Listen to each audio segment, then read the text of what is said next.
Hello and welcome everyone to online study with Priyanka. 2024-এ যে সমস্ত স্টুডেন্টসরা পলিটেকনিকে ভর্তি হতে চাইছো তারা অলরেডি আশা করছি জানো যে 2024-এ কিন্তু কোনো প্রবেশিকা পরীক্ষা হবে না, অর্থাৎ জেক্সপো পরীক্ষা কিন্তু 2024-এ হচ্ছে না। তোমাদের জেক্সপোতে ভর্তি হওয়ার জন্য বা পলিটেকনিকের প্রথম বর্ষে ভর্তি হওয়ার জন্য যে ন্যূনতম যোগ্যতা সেটা হচ্ছে মাধ্যমিক পাস। তো এবছর কিন্তু জেক্সপো বা পলিটেকনিক বলতে পারো, সেখানে যে ফার্স্ট ইয়ারের বা প্রথম বর্ষের যে ভর্তি সেটা কিন্তু তোমাদের মাধ্যমিকের নাম্বারের উপরেই বিবেচনা করা হবে। এবার তোমাদের কোয়েশ্চেন হচ্ছে যে মাধ্যমিকে কত পার্সেন্ট তোমাদের যদি নাম্বার থাকে তাহলে তোমাদের সরকারি কলেজ পাওয়ার একটা চান্স থাকবে। তো সেটা বলার আগে তোমাদের সাথে বেসিক কিছু ইনফরমেশান শেয়ার করব, সেগুলো তোমরা খাতায় লিখে রাখতে পারো। যখন পরবর্তীকালে আস্তে আস্তে প্রসেসগুলো এগোবে তখন কিন্তু এই ইনফরমেশানগুলো তোমাদের কাজে লাগবে বা তোমরা নিজেরাই কিছুটা হলেও মানে বুঝতে পারবে যে মোটামুটি কতটা পার্সেন্টেজ তোমাদের লাগতে পারে। তো দেখো, সবার প্রথমে বলবো আমাদের ওয়েস্ট বেঙ্গলে টোটাল গভর্নমেন্ট পলিটেকনিকের সংখ্যা হচ্ছে 76টা, আর 3টে হচ্ছে গভর্নমেন্ট স্পন্সার্ড পলিটেকনিক কলেজ। এই ভিডিওতে আমি প্রাইভেট কলেজের নিয়ে আমি আলোচনা করছি না, গভর্নমেন্ট এবং গভর্নমেন্ট স্পন্সার্ড বলছি। গভর্নমেন্ট স্পন্সার্ড পলিটেকনিক কি যারা যারা জানো না তারা ভিডিওর কমেন্ট সেকশনে কমেন্ট করবে, ভিডিওর লিঙ্ক দিয়ে দেবো, তোমরা সেখান থেকে দেখে নিতে পারো। তবে ছোট্ট করে যদি তোমাদেরকে বলি যে গভর্নমেন্ট কলেজের থেকে একটু বেশি খরচ তোমাদের কিন্তু গভর্নমেন্ট স্পন্সার্ড পলিটেকনিক কলেজে পড়তে লাগে, এবং তার থেকে অনেকটা বেশি কিন্তু খরচ হয় তোমাদের প্রাইভেট পলিটেকনিক কলেজে পড়তে। এবার তোমাদের যদি 76টা গভর্নমেন্ট পলিটেকনিক কলেজ থাকে এবং মোটামুটি ধরে নিচ্ছি প্রতিটা কলেজে আমি কম করেই ধরছি 3টে করে, অ্যাটলিস্ট 3টে করে তোমাদের কিন্তু মানে ডিপার্টমেন্ট থাকে, যেমন ধরো সিভিল, ইলেকট্রিক্যাল, মেকানিক্যাল। তো অ্যাটলিস্ট 3টে করেও যদি আমরা ধরি তাহলে সেটাকে গুণ করলে দাঁড়াচ্ছে 228টা, এবং প্রত্যেকটা ডিপার্টমেন্টে কিন্তু মোটামুটি 63 বা 63 জন করে কিন্তু অ্যাডমিশন নেওয়া হয়। অর্থাৎ ধরে নাও ইলেকট্রিক্যালে 63 জন, মেকানিক্যালে 63 জন, কম্পিউটার সায়েন্সে 63 জন, তো এভাবে হয়। তো এটাকে গুণ করলে মোটামুটি তোমাদের দাঁড়াচ্ছে 14,364। তো এখান থেকে তোমাদেরকে বলতে পারি যে প্রত্যেকটা কলেজে যে ধরে নাও 3টেই যে ট্রেড আছে তা নয়, কিছু কিছু কলেজে কিন্তু 3টের বেশিও ট্রেড থাকে, এবং কিছু কিছু কলেজে 63 বেশিও কিন্তু সিটস থাকে। এবার এটা তুমি যদি মোটামুটি একটা হরে ধরে দেখো যে তোমার মোটামুটি ধরে নাও অ্যাপ্রক্সিমেটলি 15,000 আপ বা 15,500 মতো সিট কিন্তু তোমাদের জেক্সপোতে থাকছে, সেটা হচ্ছে সরকারি সিটের কথা আমি বলছি। এবার তোমাদের কিন্তু প্রথমেই বলবো যে কত পার্সেন্টেজে তুমি পেতে চলেছো বা মানে তুমি পাবে কি পাবে না সেটা জানার জন্য তোমাদেরকে কিন্তু প্রত্যেকটা যে প্রসেস সেগুলোতে 1 বাই 1 যেতে হবে। তার কারণ হচ্ছে আগেরবার পর্যন্ত বা এতদিন পর্যন্ত বিভিন্ন স্টুডেন্টস আছে আমার চ্যানেলে যে তারা কিন্তু ধরে নাও 20,000 র্যাঙ্কেও কিন্তু 18,000, 19,000, 20,000, 22,000 র্যাঙ্কেও কিন্তু সরকারি কলেজে চান্স পেয়েছে। অনেকেই কিন্তু স্পট কাউন্সেলিংয়ে একেবারে শেষে গিয়েও কিন্তু ভালো কলেজে, সরকারি কলেজে এবং তার পছন্দ মতো ডিপার্টমেন্টও পেয়েছে। এরপরে তোমাদের অনেকেরই একটা কোয়েশ্চেন থাকে যে যে সমস্ত স্টুডেন্টসরা 2024-এ মাধ্যমিক পরীক্ষা দেবে তারাও কি এই ফর্ম ফিল আপ করতে পারবে? তো এতদিন পর্যন্ত এটাই দেখা গেছে যে তারাও কিন্তু ফর্ম ফিল আপ করতে পারে, এবং মাধ্যমিকের রেজাল্ট আউট হওয়ার পর, উচ্চ মাধ্যমিকের রেজাল্ট আউট হওয়ার পর, সমস্ত রেজাল্ট আউট হওয়ার পরই কিন্তু এই যে প্রসেস বা ভর্তির প্রসেস কিন্তু এতদিন শুরু হয়েছে, যাতে যারা এবছর অ্যাপিয়ারিং স্টুডেন্টস আছে বা যারা এবছর পরীক্ষা দিচ্ছে তারাও ভর্তির সুযোগ পায়।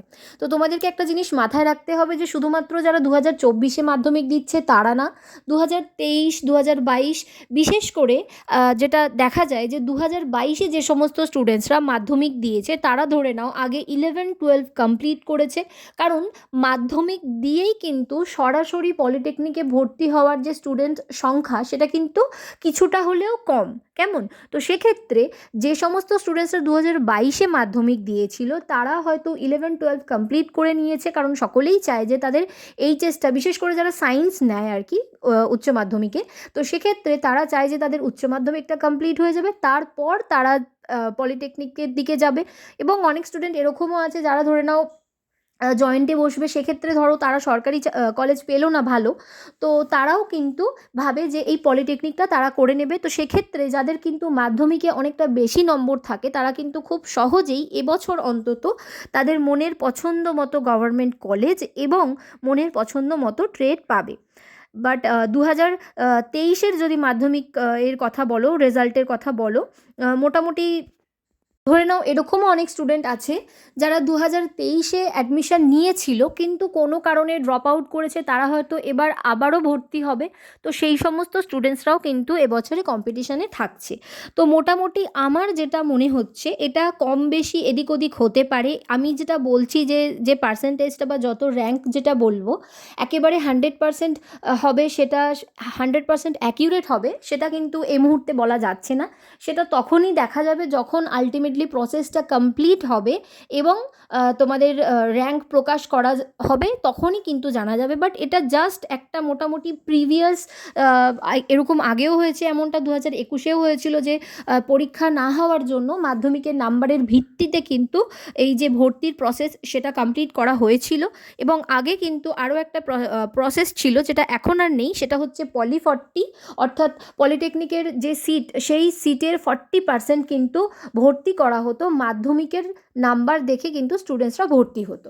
তো সমস্ত কিছু এগুলো মাথায় রেখে আমার যেটা মনে হচ্ছে যে মোটামুটি যদি কোনো স্টুডেন্ট মাধ্যমিকে 90 অ্যান্ড 90% অ্যাভভ থাকে, তো সেই সমস্ত স্টুডেন্টসদের র্যাঙ্ক মোটামুটি 1 থেকে 1000-এর মধ্যে বা ম্যাক্সিমাম 1200 এরকমের মধ্যে কিন্তু ডেফিনেটলি তাদের র্যাঙ্ক চলে আসবে। 90% বা 90% অ্যাভভ থাকলে তাদের কিন্তু 1 থেকে 1000 তোমরা ধরতে পারো।